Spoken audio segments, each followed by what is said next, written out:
Hi folks, in this video we're going to look at some of the compositional tools inside of Luminar AI in relation to buildings and street scenes.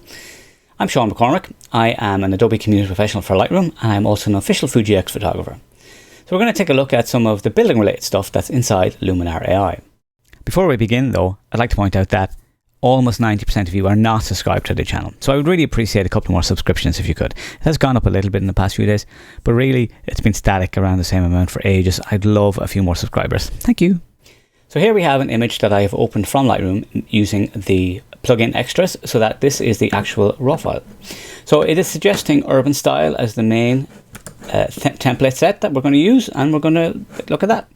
So we could look at Edinburgh, which is kind of low contrast and low light, or we could do something black and white like Abbey Street. But I think Old Town gives kind of a nice warm feel, and while it does give a little bit more depth inside the cloud, I think we're going to replace that sky with something a little bit more dramatic. So now that we have a template selected, we can go into Edit and we can start working away. The first thing we're going to grab is composition. Okay, so composition will basically dictate what's a good composition for the image and also allow you to fix perspective issues and stuff like that. Okay, so if I click on this one here, it will straighten up the lines. I think it's done a pretty effective job, but it's a little bit skewed on this side looking at that. So what I think I may need to do is just do a little bit manually. Sometimes perfect correction doesn't look perfect in the photo, if that makes sense. I think we can. Do we need to rotate slightly with that as well? Rotate that slightly. Actually, maybe if we rotate and just bring that back, it'll actually be okay. I think it needs a little bit more.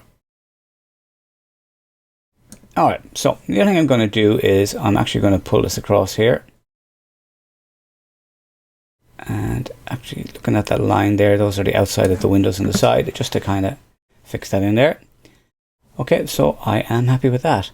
Now I could intentionally crop this to a different crop, but that's good enough for me. Alright. So I'm going to apply the composition. So what we're going to do from here is, like I say, we are going to go in. I think if we go into light for a second here, I think we could benefit from pulling down the highlights a little bit, or maybe even coming into whites. I'm actually probably going to come in and do that locally here as well. So I'm going to do that later on. So what I'm going to do is I'm going to come down to sky.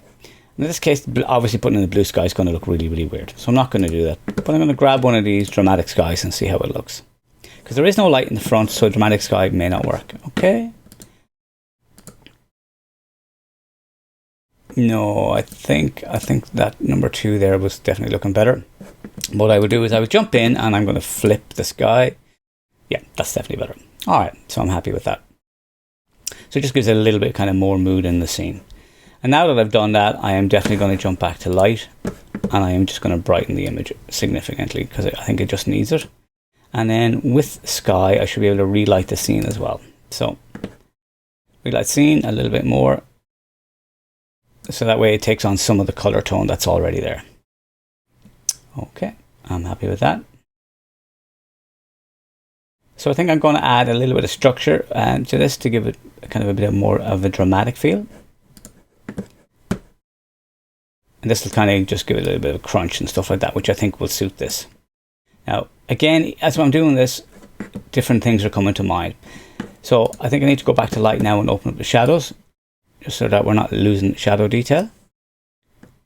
And that's pretty good. So if we come in here and we just do a quick before and after, we can see that we have made a significant difference to the image in terms of how it looks. It's kind of cool. But I can see that I also need to definitely come in here with local masking. At a basic tool, we are pulling down the highlights. Okay, and I want to just paint it. So I'm just going to literally paint here where I want it to be. Just to try and bring down the level of light inside the porch there. Okay, that's done that. Happy enough with that. And then back out to the main image. Now, the one thing that I probably do need to do here is do a little bit of erase. And see if we can erase out this lady. And hopefully there's enough information to get rid of her.